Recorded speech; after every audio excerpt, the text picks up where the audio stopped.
besides seeing his interest, I really never knew who he was. So when he told me his story last week, I was very surprised. And to my knowledge, Andrew, you said that this has never been released on the internet, like to the public, right? This Yeah, information. never. Mm-mm. All right. Well, I will say that those listening and who have been following Andrew's journey, you are in for a little bit of a surprise. My name is Andrew Smitte.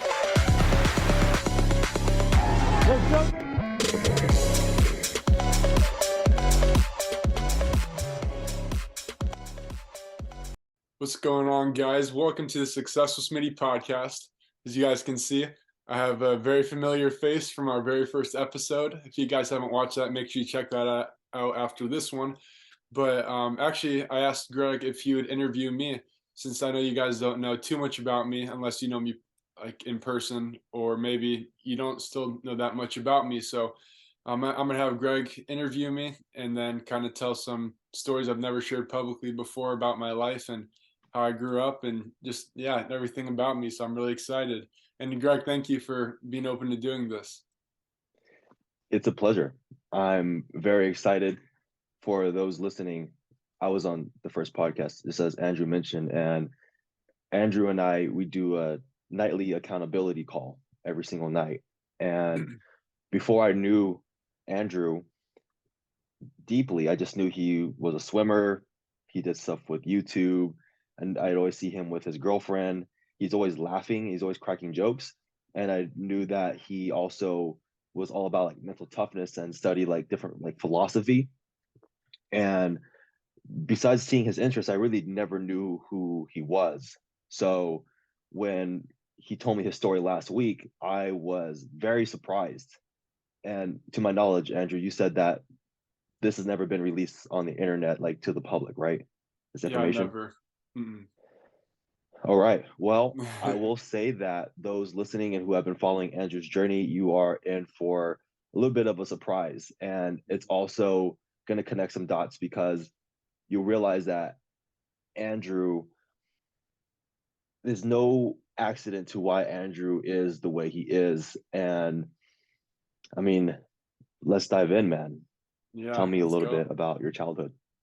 Yeah, so I'll be honest again for everyone listening. This is a little bit tough for me to talk about. I am a little bit nervous going into this because it's a very, I guess you call sensitive, deep subject for me. But so starting out as a kid, we're just going to get right into it. Starting out as a kid, since I was about 8 years old to roughly 14, I was physically abused by my mom. And gosh, bro, this is tough. Yeah, I'm trying to think where to even start with this. So we had several like fights, and I didn't know that it was abuse though when I first started.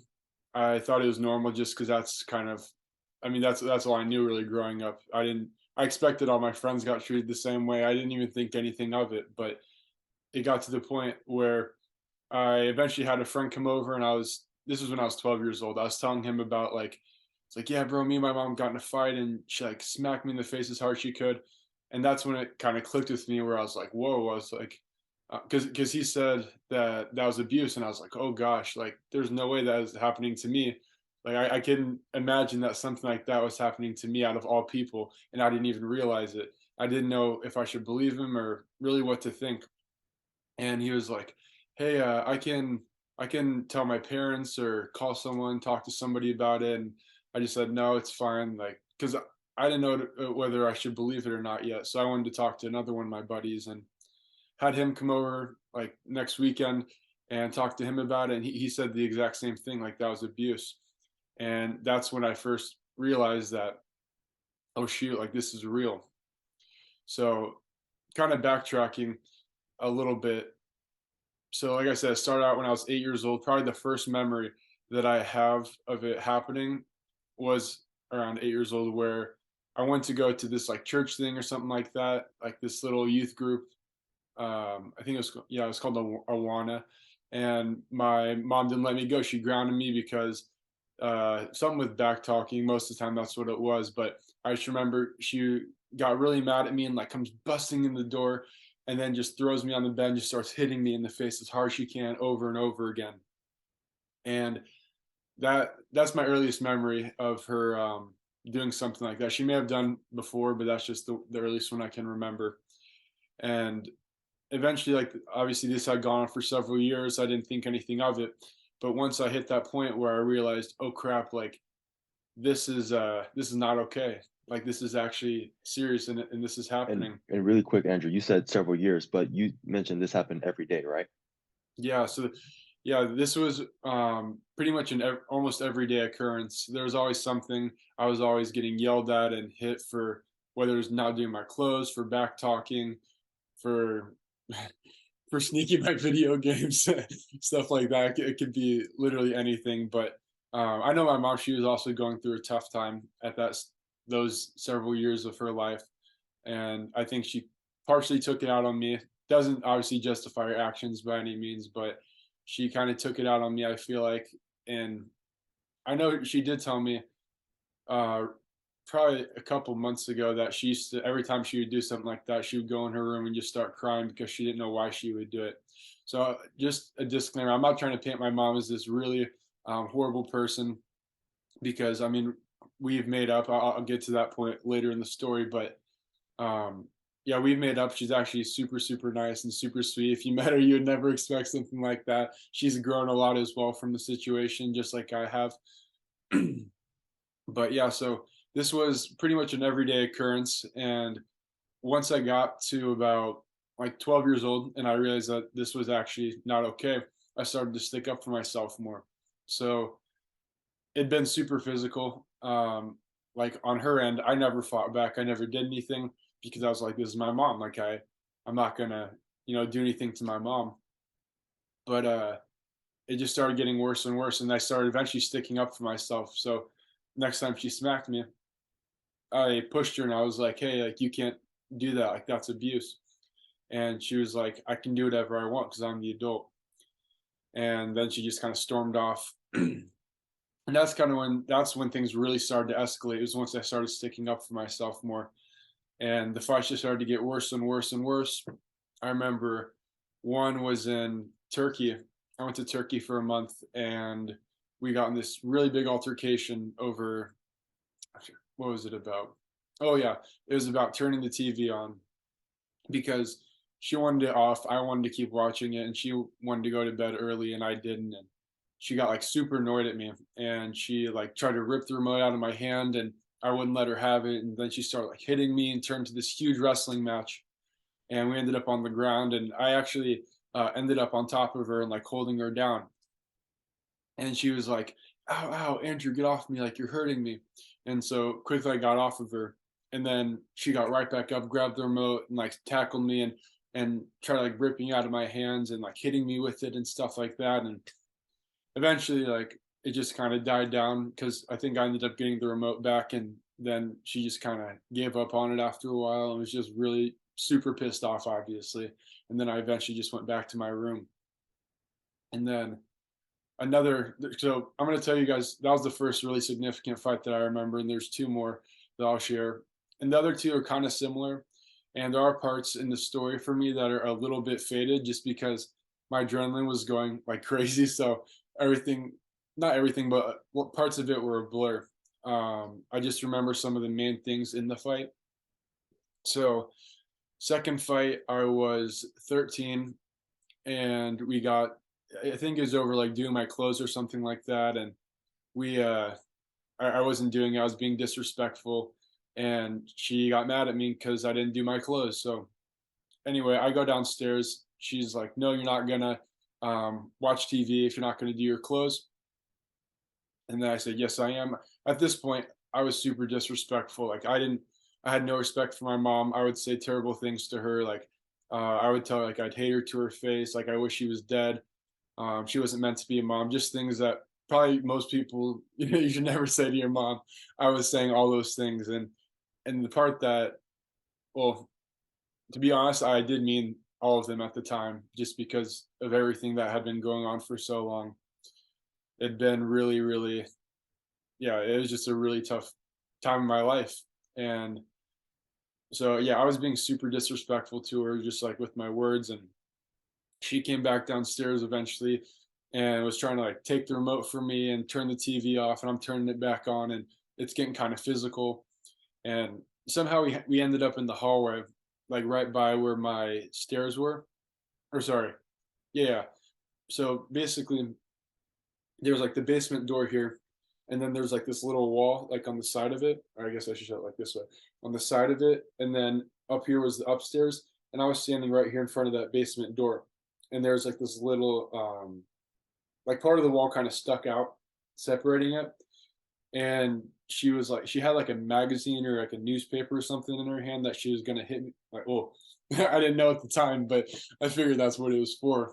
And she had me kind of like pinned up against there, and at this point, I got very good at being able to notice like when she's about to swing, just like because I'd seen it so long, I could read her body language well. I just didn't have to think about it, and I knew like when to duck or like when to cover up and put my hands up.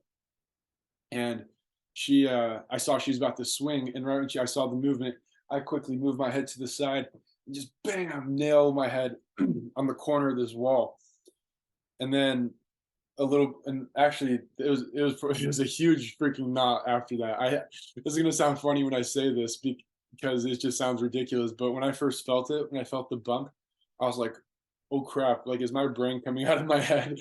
And that's just because it was so big, like the knot. And I remember I went up to my dad right after that, and I was like, "Hey, look what mom made me do or whatever." And I don't think he really understood what was going on completely.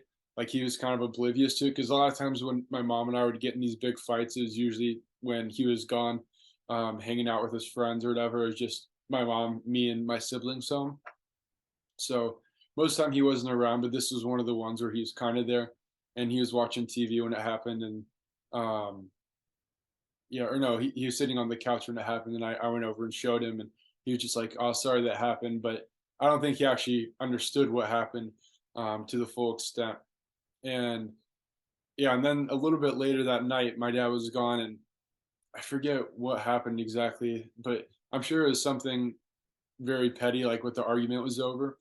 And I just remember we ended up on these like on the stairs, like the so basically my upstairs it goes like up, and there's kind of like this flatter area, and then it would like turn the corner and go up again. And so we were in that flatter area. And I just remember we were in this like big wrestling match, and she was like pulling my hair and stuff and like hitting me, and I'm just like I'm not hitting her or anything. I'm just trying to like wrestle her and like get on top and get the advantage.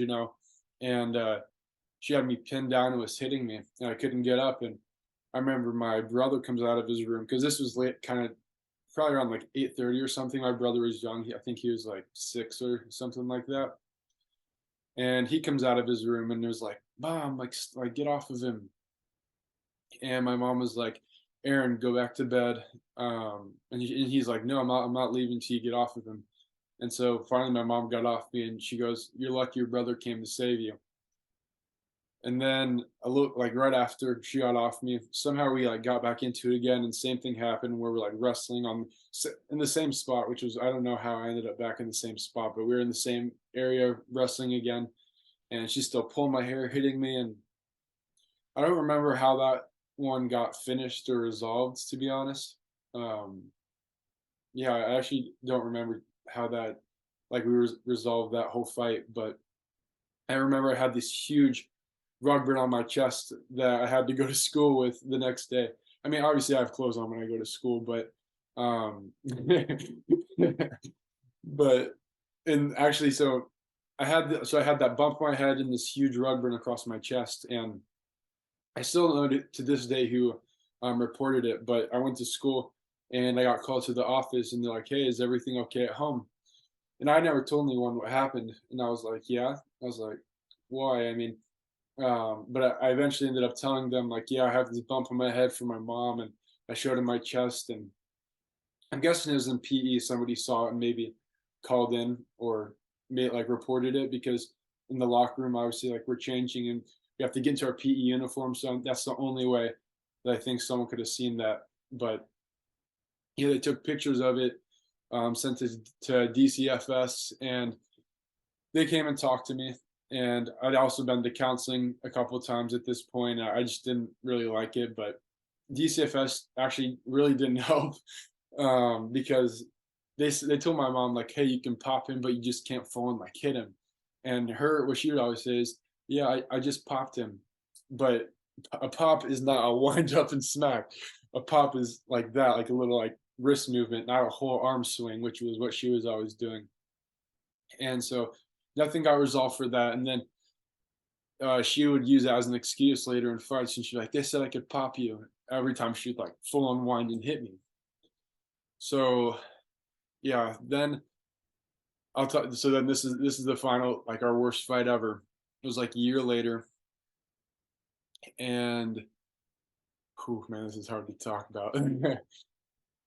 um, yeah, it was a year later, and I was 14 years old, and it was over. I think also like my clothes or something like that. Like I wasn't doing them, and she told me like, "Hey, do your clothes," and I just straight up would say like no, or tell her to shut up or something like that. And she got mad, of course, and smacked me in the face.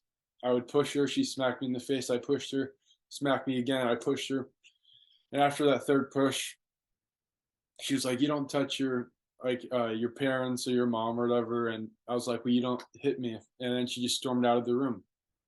I go back downstairs, turn the TV on, and it's almost like a repeat from the first one, like the previous fight I talked about, where my mom, she tried to take the remote from me, and she's like trying to turn the TV off, like by pushing the button. I'm like turning it on and off with the remote and doing this whole thing. And yeah, eventually we ended up back upstairs in front of. So we're upstairs. I don't know how we got back up there. This is the part that was kind of like a blur to me. But we ended up back upstairs, and how it was set up at my old house was there's this so you go up the stairs and there's a hallway that comes out and then it turns this way. And out here, my room was right here on this side, and the laundry room is on this side, and then there's a wall back here. So let's just pretend we're Andrew, gonna rotate that picture. would you be able to like describe that for those who are just listening and not watching? So just describe it audibly. Okay. Yeah, so basically, so my stairs, so right when you walk up the stairs, there's like a hallway that goes like straight back, and then it'll take a left turn. And then on when you take that left turn, my room is the one that's on the back to the right, and then the laundry room was the back to the left, and then it was just like a dead end wall at the end of that. And I was very close, like my room was very close to that dead end wall. So anyway, I have me and my mom were going at it. She's like yelling, screaming, like hitting me and stuff. And she ended up having me pinned against the wall. And this is always the part that's very hard for me to talk about, especially on me doing it my first time here. This is hard to speak about, but she had me pinned against the wall, so I couldn't move, and she was hitting me in the face over and over. I'm actually shaking. And yeah, she was hitting me over and over in the face. I couldn't move, and basically to escape it, I ended up kneeing her in the stomach, and I punched her in the back of the head, and ended up breaking a knuckle in my hand. And for those who can see visually, this knuckle here, this one right here, you can see the difference between the two. That's a lot And that's on flatter. your right hand? Yeah, on my right hand. So after I did that, she got up, like it kind of like threw off balance, and I think she was just really in shock of like, wow, did that actually just happen? And I didn't feel the pain at first, obviously, because my adrenaline was through the roof. But my yeah, eventually, as the time started to go, I started to feel it more. But right after that happened, my mom got obviously super pissed off that I did that. And at that point, I was like, wow, I cannot believe I just punched my mom. Like, I deserve whatever happens next. And so I literally just stood there, and I just let her tackle me on the ground. And then just she was on top of me and just started like, hitting me in the face. And I didn't even put my hands up to protect myself. I literally just laid flat, intentionally defenseless, with my arms to my side as she was just hitting me, because I was like, I deserve this after what I just did. And a little bit. So anyway, finally, when she was done with me, she went back to her room, and I went back downstairs to watch some TV. And then my my hand started to hurt a little bit once like I calmed down a tiny bit. Like I started to feel a little bit more pain. And then eventually got to the point where I was like kind of having to like hold my hand or else like to I guess ease the pain. And I was like, shoot, did I like break my hand or something? And then I go up and tell my mom, like, hey, I think I might have broke my hand. And she said, okay. And I just like, all right, just wanted to let you know. Went back downstairs. And then about 30 minutes later, she comes down and she's like, hey, did your hand still hurt? And at this point, I'm having to actually like hold my entire arm because like, I don't know, it's like trailing down the pain. So I'm having to support my entire arm. And I was like, yeah, it still hurts. And then she said, okay, and walks off again. Comes back a little bit later. She's on the phone with my dad, and she's like, "Hey," I'm like, well, I actually don't really know what she said to him, but I just remember she came down on the phone, and she was like, "Hey, your dad wants to talk to you." So I hop on the phone with him, and he's like, "Hey, like you're lucky I'm not home right now." Like he was really pissed off because, I mean, he heard that I punched my mom. Like, of course he's gonna be pissed off, and like I know I'm sorry.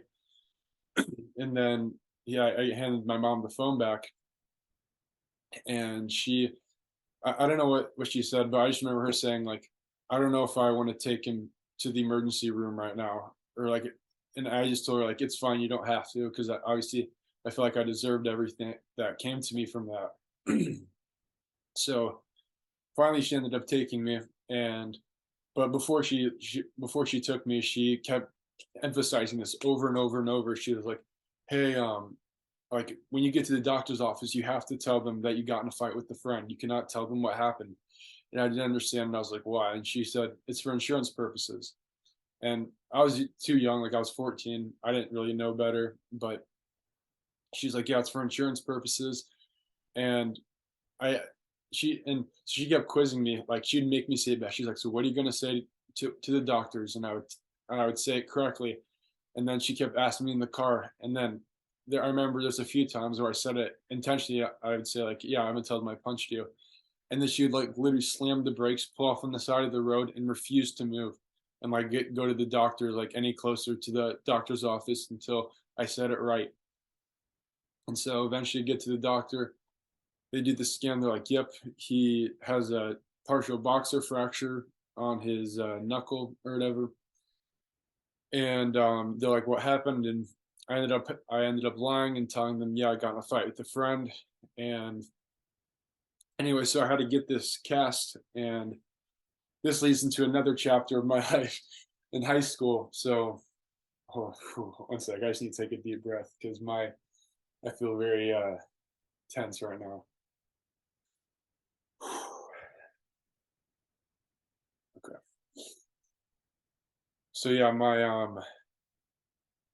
I had to get a cast, and going back to high school, I remember people, of course, they're gonna ask like, "Hey, what happened to your hand? Like, how'd you break your arm?" And at that time, I never wanted to, like, I was super honest. Like, I would never tell a lie, and I would always feel bad if I would tell a lie. So I told people that not very many. I told like 5 people what actually happened because I didn't tell everyone. I was just like, oh, it's just I didn't want to talk about it, but I think I told like maybe 4 or 5 people, and yeah, spread around the school like wildfire. By the end of the day, people that I hadn't talked to or like almost never spoke to were like coming up talking like, "Yo, bro, did you punch your mom?" And people were like laughing, making fun of me, and like joking and stuff like that. And so the whole school at this point knows about that. And so I used to get bullied for that a little bit, and people used to make fun of me for that.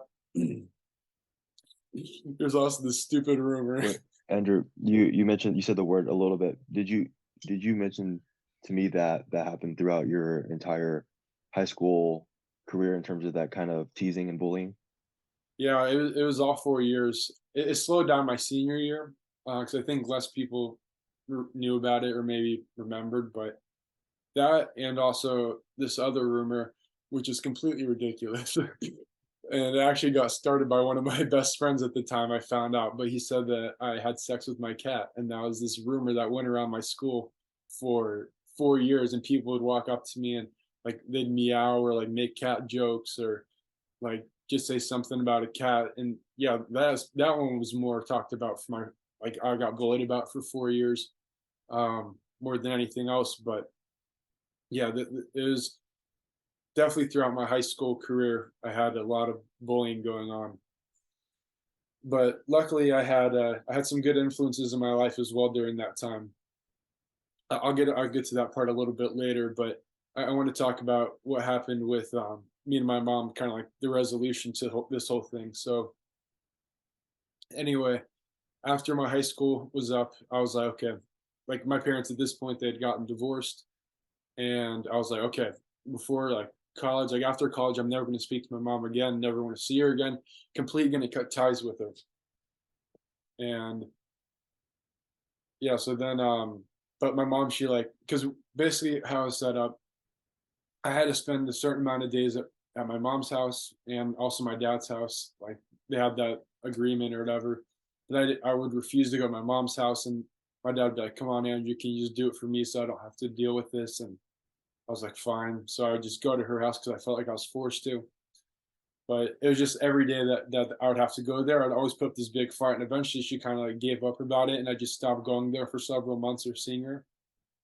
And then it's kind of a funny story. There happened to be this girl at the time who I thought was really cute, and it was her neighbor. And so all of a sudden, I started going over to my mom's house a lot more because I wanted to talk to this girl. Cool, because I didn't know who she was at first, but I remember my sister was like, "Hey, there's this really cute girl that lives next door. You should come meet her." My mom was saying the same thing. I was like, "Whatever. Like, I'll go check. I'll see what's going on." So yeah, I meet her, and we became like really solid friends. We didn't date or anything like that, but we became really good friends. We used to hang out. And I used to go over there like decently often. It'd be funny because I'd leave my bike parked right outside my mom's house, and then I was 2 doors down, and my mom she'd walk in and she'd be like, "What the heck? Where's Andrew?" And then she'd come knocking on their door to try to get me for dinner. But that actually played a big part, I feel like, in helping rebuild the relationship with me and my mom because, like I said, I hadn't really talked to her for like a couple months, and I didn't want anything to do with her. But luckily, I guess this girl was at the right place at the right time in my life where it allowed me to go to um she was placed right next to my mom's house, which forced me to go over to my mom's house if I wanted to talk to this pretty girl. And so yeah, just by that I started interacting with my mom more. Still didn't really get along. Oh yeah, I forgot to mention this too. So at this point in my life, I hadn't told my mom I've loved her in it was probably about 8 or 9 years up to that point. So because genuinely, like, I didn't love her, and it was really hard to get back to a point where I could say something like this again. And I was lucky. So kind of going back to what I was saying before, with having good people in my life and some really good friends that were really good influences on me. I'll say their names, just shout them out. Wesley Bennett, Josh Uckberg, and Josiah Khalid. Josiah was my mentor and old personal trainer. And Wesley, he's like my best friend right now. And Josh is also one of my best friends. And Josh was the one actually who got me into swimming because his dad was the swim coach. And that's a whole nother story. But yeah, they were really, really great guys, all three of them, super good influences in my life. And Josiah, I told him what happened, and Josiah to me was like the guy I looked up to more than anything. Like I was like, I want to be like Josiah, like he's freaking awesome. And everything he said, like it was like law to me basically. And he kept saying, like, bro, I'm telling you, man, you got to get right with your mom before you go to college. And I was like, why, man? Like, I don't get it. Like, he's like, man, you just got to trust me on this. Like, I promise you, you just want to trust me on this. Whether, like, he said, even if I don't explain it, like, you just need to trust me. Like, you have to forgive her. You have to get right with your mom. And then I was like, ugh, and I just kind of kept putting it off. And I talked to another neighbor of mine. Her name was Revka Garber at the time was her name, and yeah, she told me the same thing. I talked to her about what happened. She's like, you got to get right with your mom. And two people that I really respected and look up to, and I knew they had my best interest in mind, told me the same things. So that's when I really started thinking, like, okay, like they're both telling me the same thing. I know they care about me a lot. And I guess I was just trying to understand why, um, like what the big deal was, because after she treated me, like, why would I want to make things right with her out of everything that happened? And so finally I kind of gave into it and I was like, all right. But the thing I really struggled with was like, I can say like I forgive you, but how can I but I like how do I mean it when I say it? And I realized a little bit later, what made it hard to forgive her also is because I knew that that me, that story or that part of that section of our life, I had power over her, like because of what she did to me. That was like my edge on her after everything. And I know if I forgive her, then that's like, okay, it's done. Like that's in the past, it's sealed. No bringing it up again and using it against her. No, like I have no ammunition. Then I'm left almost defenseless, is what it felt like, super vulnerable.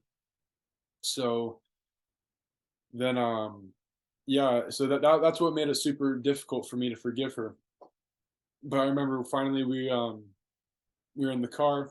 She dropped me off at my dad's house, and sometimes she used to say like every now and then, say like "I love you," and I'd either ignore her or I'd just be like "Yep," or like "I know," or "Cool." Some like really short.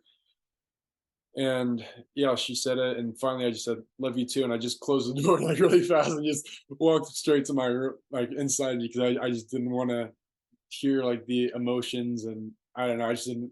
I just felt it was hard. It just felt really weird to say that, and it still feel. I'll be honest, it still feels weird to this day. I mean, it's like 5 years later or 6 years later, and I still feel a little bit of a wall when I say it.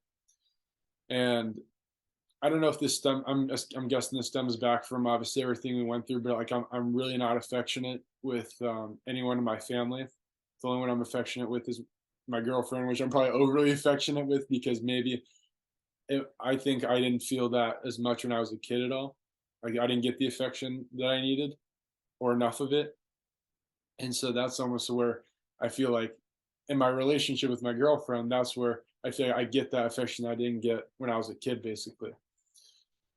And yeah, so I forgave her. I told her I loved her. And I remember one of her friends who was another one of her neighbors who I was like semi close to.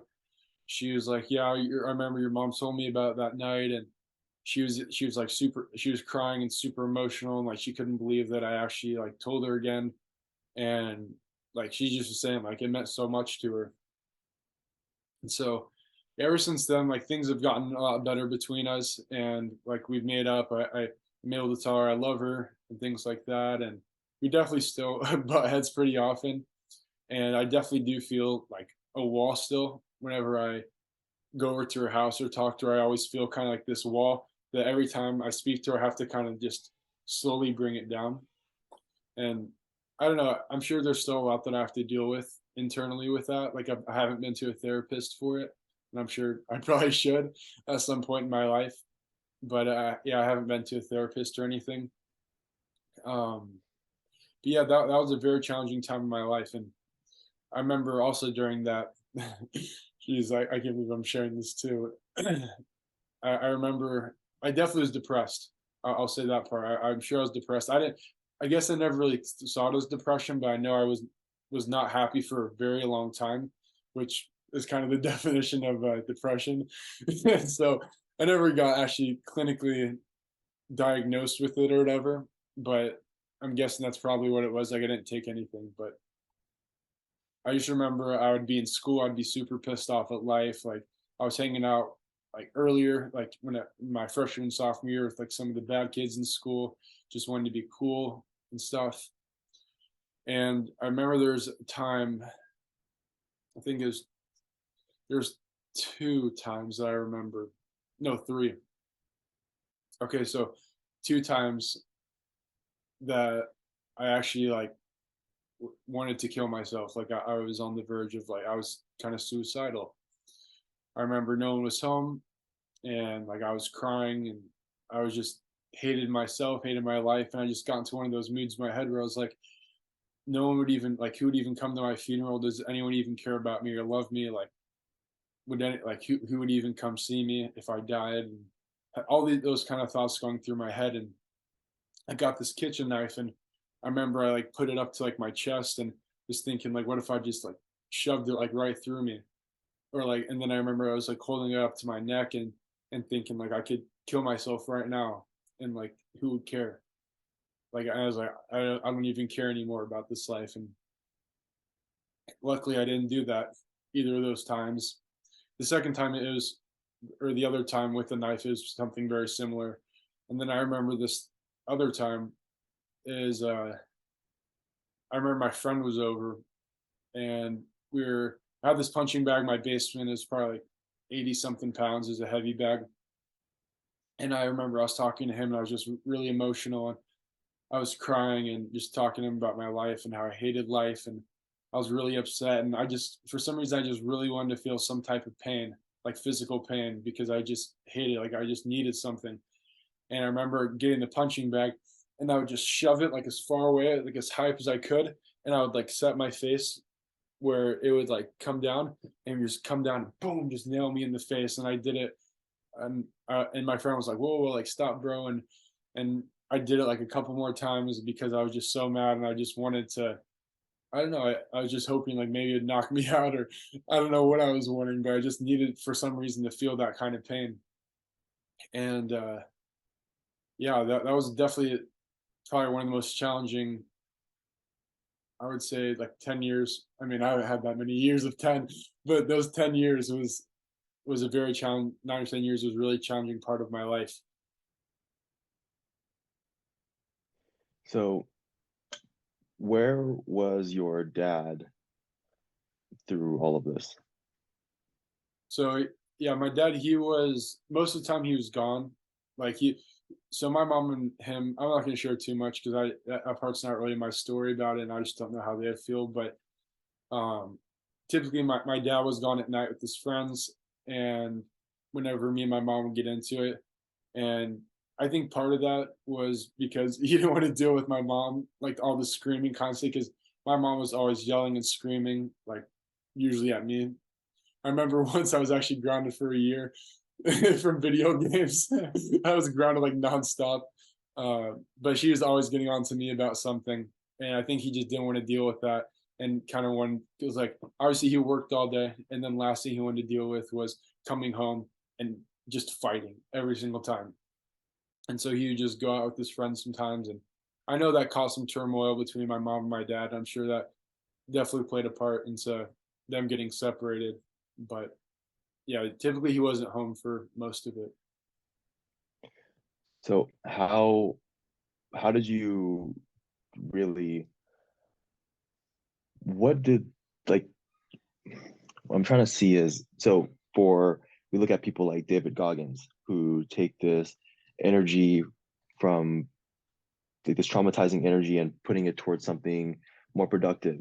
Same thing for myself with coming from domestic violence and putting it towards like achievement and feeling like that's going to finally bring me happiness. Yeah.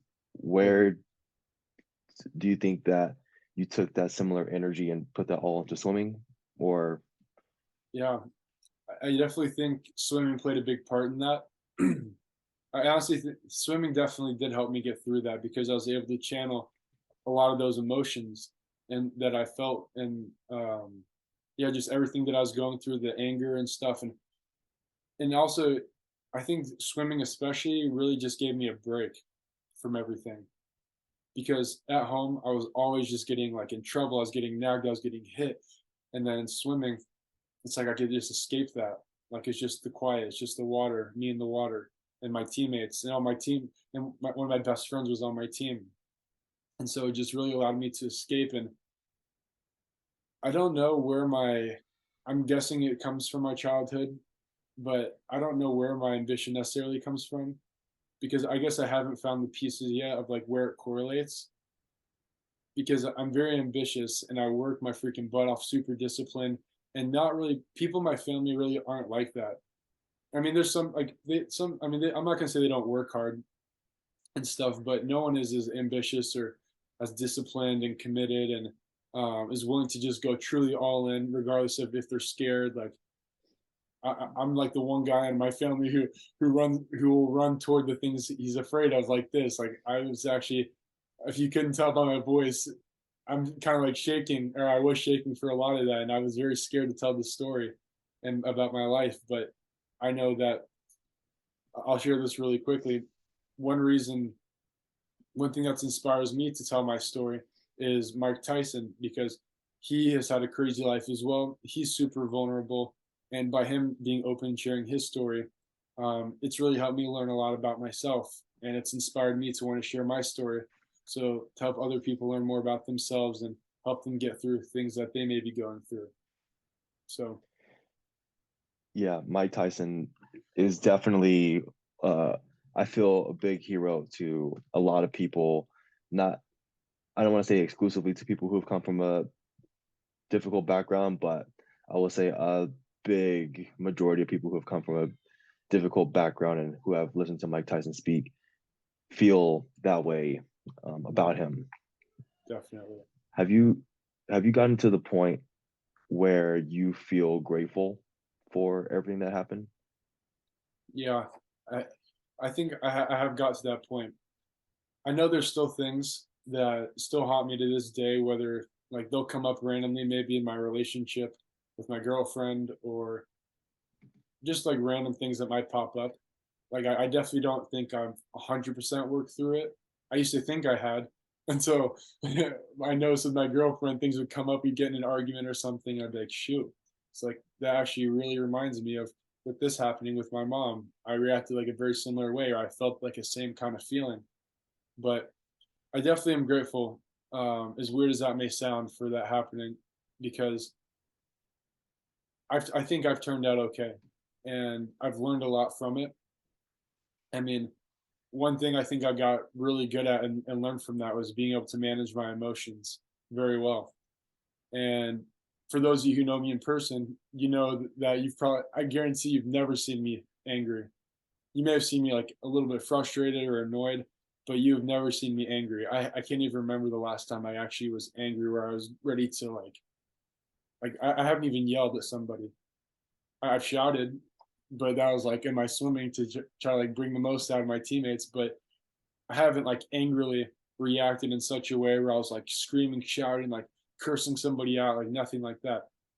I'm very mellow, very in control of my emotions. And I mean, just think about it. Imagine even now at the age, whoever's listening, whatever age you guys are at, or as a kid, any age in your life, it doesn't matter. You're getting hit every single day as hard as somebody can. They're hitting you in the face, like making you feel all this pain. What's the first thing that you would want to do when someone hits you? Probably hit them back, right? You probably want to swing back, and I always would have to control myself and my emotions and resist the urge to do that. And yeah, I think that's where it comes from.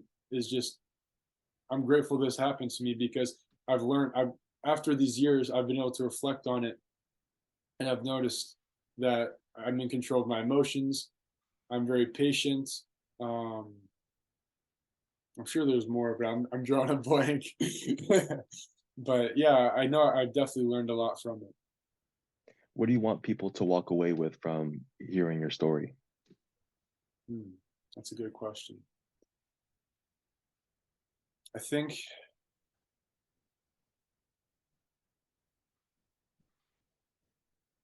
there there's always an opportunity to become better regardless of what situation you're in. There's always an opportunity for you to learn something from it, to grow. And your situation is not permanent, even though it may seem that way. In the worst situation that you've ever been in your life, it may seem permanent. It may go on for years, and you may never see an end to it, but there always is an end to it.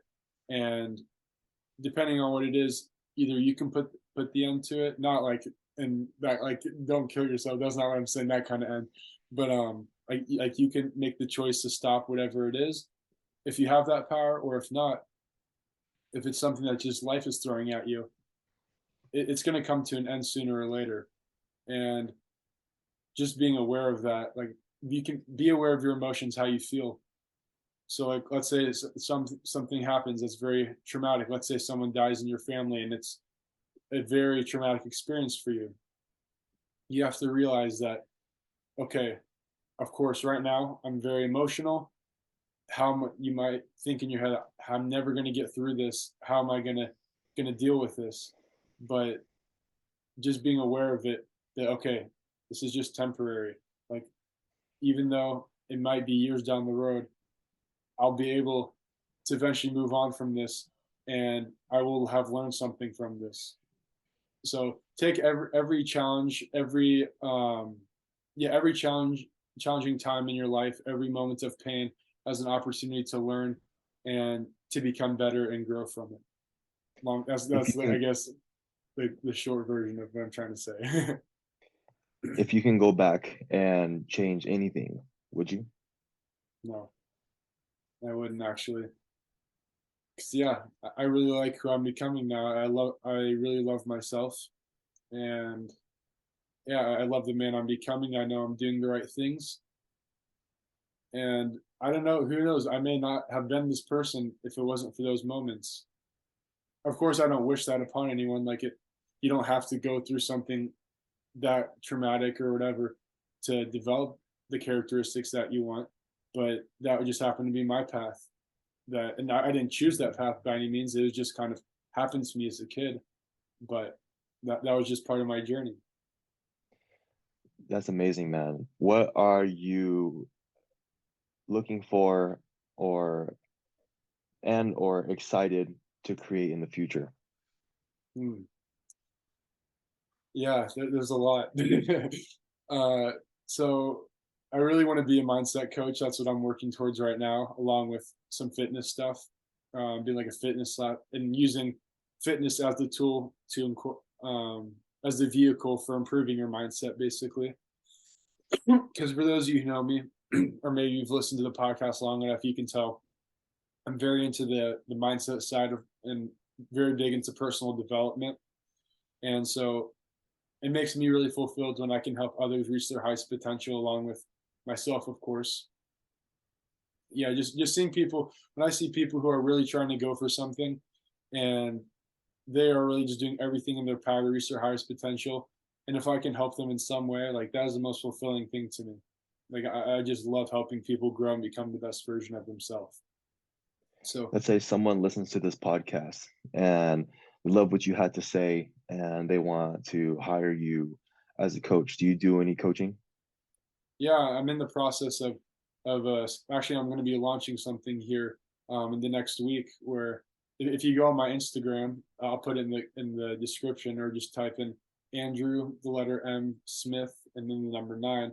I'm going to be launching a campaign about basically taking yourself to the next level. Obviously, it's going to be fitness based, but heavily mindset focused. And yeah, you can reach out to me on there. We can hop on a call and we can get something figured out. Amazing. Andrew, is there anything else? Is there something that I didn't ask that you wish I asked or something you want to say before we end here? Mhm. I think I do want to talk about my swimming a little bit because swimming, like we talked about briefly, it did play an important part in my life. And this part about swimming, I don't want to talk about it like in, um, I guess what it helped me on like I don't say the negative side of it as far as what it helped me deal with, but just about yeah, I just want to briefly tell like my swimming story because I'm very proud of it. So started off in swimming in high school my freshman year, and I was the worst swimmer my coach had ever seen up to this point in his whole life, and he was I think around 60 years old. So he's seen a lot of swimmers, and I happened to be the worst one. And there was 8-year-olds who had swam faster times than me, like a lot of 8-year-olds. Like my time was probably slower than the average 8-year-old. My first 50 freestyle down and back, it was a minute and 20 seconds. So for any of you swimmers, or if you guys know anything about swimming, that is like so slow. And it was in a yards pool, which is even worse. But so anyway, I started out a minute 20. And luckily, I had an amazing friend, Josh, that I talked about earlier. And I remember I'm like dying, like barely able to like finish the race. And then like my coach stops the clock and he's like a minute 20. I'm like, was that good? And my friend Josh like, dude, that was really awesome. Like that was a great first swim. And he was super encouraging. And I didn't know better, so I believed him. And I feel like it's because of that it really inspired me to keep going. I'm like, dang, like I might actually be kind of good at this thing. Like I already did a pretty good time. Little did I know it was like the slowest thing in the world. But so I just kept training my butt off every single day consistently for 4 years. And by the time I got to my senior year, I ended up actually I broke two high school records for my team, and I ended up being the fastest guy on my team. And I did not expect that, and I never planned on swimming in college. But then once I got to the point where I had some pretty solid times, I just loved swimming so much, and I was like, I would love to continue this and see how far I can take. Like maybe I'll go to the Olympics. Maybe I don't know. I didn't really have a goal necessarily going into college of what I was going to do, but I was just like, let's see where it takes me because I know I have more to offer. I didn't feel done with it yet. So luckily, I got a scholarship and ended up going to Union College. And yeah, I set my goal to be a national champion for my division. Unfortunately, I did not end up getting that, but definitely I trained. You can ask any one of my teammates. I trained to be a national champion. Like if there was if there was one person who trained like a national champion who wasn't one, it was me. And I just say it's because I ran out of time. Like I just didn't have enough time to get there. My college career ended before I got fast enough because I was always improving every year, constantly learning and growing, trying to become my best self. Because I'm a strong believer that and this goes for any sport, any area in life, is the better of a human that you become, the more you develop yourself, the better you're going to perform, whether it's in a sports setting, a business setting, like any setting. Obviously, there's like you're not going to just because you're an amazing person doesn't mean you're just going to be like Michael Phelps. Obviously there's technique stuff that goes with it, but on the mental side of it, then it's really gonna be yeah, on the mental side of it, it's going to make a huge difference.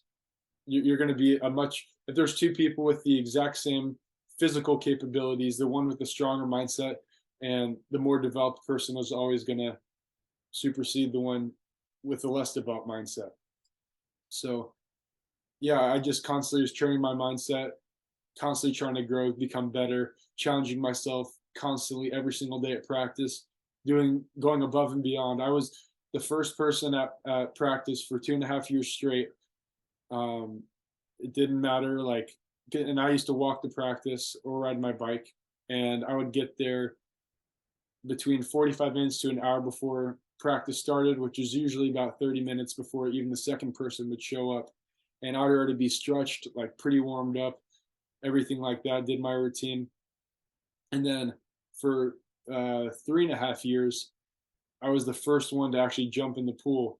And it didn't matter what time it was, even if it was 5 a.m. or 5 a.m. practice, freezing cold outside, or the water was freezing cold. It didn't matter. I was the one who was in the pool every single day because I knew that, like I said, I was training to be a national champion. I was going to do what no one else was willing to do. And I was going to get my first win of the day by being the first one in the water and the first one at practice. So I was really big on building my wins. So I'll give you an example of, I know you kind of know the story, but in California, when I trained there for a month, I woke up every day for the morning for a time period. I was waking up at 4:45 for actually it was Greg's morning hustler call. It was a program that he was running that I was a part of, and I'd wake up for that 4:45. So I was like, okay, I'm getting up, starting my day before everyone else. That's my first win. Hop on the morning hustlers call. Greg dropped some fire and some super awesome stories and motivation to get me prepared for the day. That's my second win. Then I'd read 10 pages. That was my third win. Meditate, fourth win. Get to practice early before everyone else, fifth win. Jump in the water before everyone else, sixth win. So by the time I actually even got in the water, and like started my practice, everyone else on my team had just woke up and just got in the water. So I already have 6 wins, even though they may be faster than me in the water. I have this huge mental edge on them already because I've already just dominated the first like 3 hours of my day, and they just got out of bed with sleep in their eyes still, barely even awake at this point. So I was preparing myself mentally to be the best I could at that day, every single day in practice. And yeah, I treated the sport like it was my life, and it really was my life for a long time. Like in college, luckily my major wasn't that physical, or it wasn't that time consuming. So everything I did was swimming, swimming, swimming, visualizing, rolling out, stretching, ice baths, meditation, reading, YouTube videos, studying technique, journaling, everything.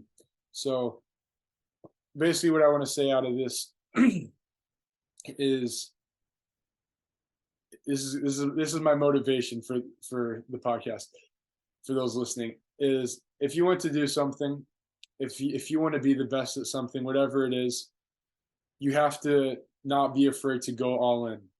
99% is hard. 100%, I'm not going to say it's easy, but it's a lot harder than going 99% because you're a tiny bit scared and you're just holding back.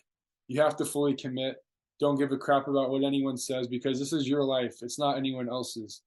Like, it doesn't matter what other people are going to think or what they're going to say, because most likely, one, it doesn't matter, and two, they're going to forget about it probably tomorrow. And are you really going to let someone else's opinion or belief stop you from achieving your dreams? Because we all have dreams. We all have things that we want to aspire to, big or small. And you just can't let other people get in the way of that. You have to be so fully committed that you're willing to do whatever it takes, go 100% in. I mean, I'm going to say this, and this is unpopular opinion. I know we've talked about this, Greg, before a little bit, but some people don't have big goals, and maybe they weren't meant to have big goals. Yeah, that's unpopular opinion. Not everyone's meant to do great things. We're not all going to be Elon Musks, but there's also a lot of people with untapped potential that can be that next Elon Musk, or whoever it is, Michael Phelps, Mike Tyson, whoever it is. That could be you. That could be the person listening. It could be your best friend. So inspire the people around you to be the best they can be. That's what I'm going to leave this with. One thing I want to just touch on really quick is, we mentioned during our accountability call that Socrates mentored Plato, Plato mentored Aristotle, Aristotle mentored Alexander the Great, and you live in Illinois, right? Mm-hmm.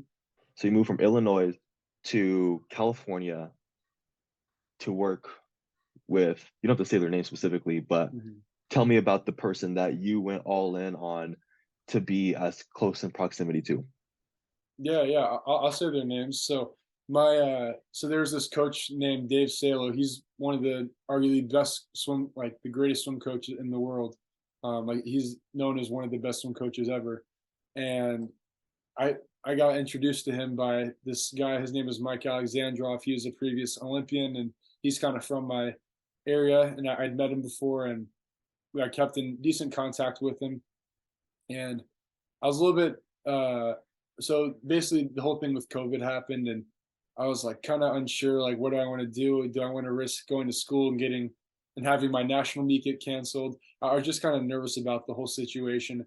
And so I reached out to him and I was like, hey man, like, what do you recommend? And he said, well, I got some people I can connect you with, some really, really amazing coaches that trained me. And we'll see if any of them are willing to train you. So he put me in contact, and Dave was one of the ones who said, like, sure, he can come out. And I was going to come out. Okay, so here's a crazy story. So I had my flight booked and I was going to leave in 2 days. And then my housing, the lady who was in charge of where I was going to be staying, she calls me and says, hey, I'm really sorry to inform you about this, but I guess someone's already staying in your room. And I was like, what? Like, I was like, I don't understand. Like, what do you mean? And she's like, "Yeah, somebody's in your like staying there already." She goes, "I'm sorry, like I didn't realize it's my mom's house. I haven't been there in a while." And so basically I didn't have a place to stay anymore. My flight was in 2 days. I was basically all packed. I didn't tell anybody about it though, because in my head, this is how dedicated I was. I was literally in my head planning on, okay, so once I land, I'm gonna go to, get to the pool. Like I have some money, so I'm gonna Uber to the pool, and I'm just gonna sleep. I'm gonna be homeless, but I'm gonna stay by the pool and sleep. And then people are gonna see, like my coach will see how dedicated I am, and maybe one of them will let me like crash at their place while I figure something out or whatever. But I was like, I might be homeless for a week, and that's fine. I'll carry my stuff with me. That's how dedicated I was. I was more than happy to be homeless to be a national champion, do whatever it took. So yeah, I went all in on this guy, Dave Salo, and luckily I met some incredible people there as well. Some incredible swimmers, built amazing relationships with them, and learned a lot from that. I learned so much there. That out of all my swim career, I learned way more in that year, I think, than I learned in my entire swim career. And I grew a ton that year living on my own. So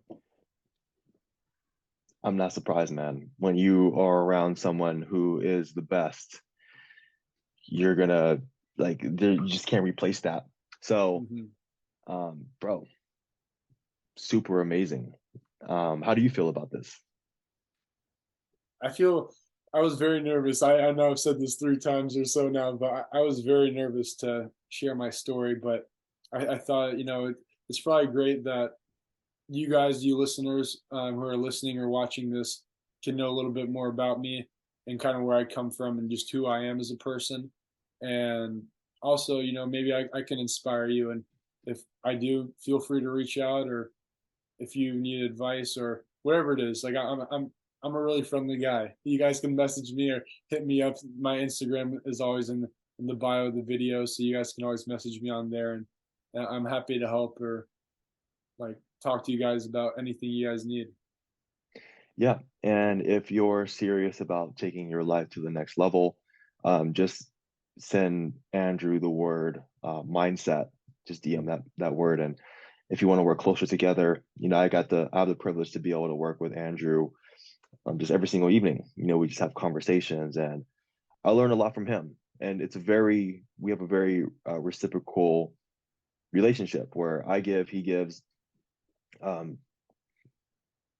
learned a lot from him. So, with that said, any last words, Andrew? Yeah, just go out, be great, be the best you can be, leave an impact that you're proud of on this earth. And thank you guys all for watching. Make sure you like, subscribe, share with a friend, doing that good stuff. And we'll see you guys in the next episode.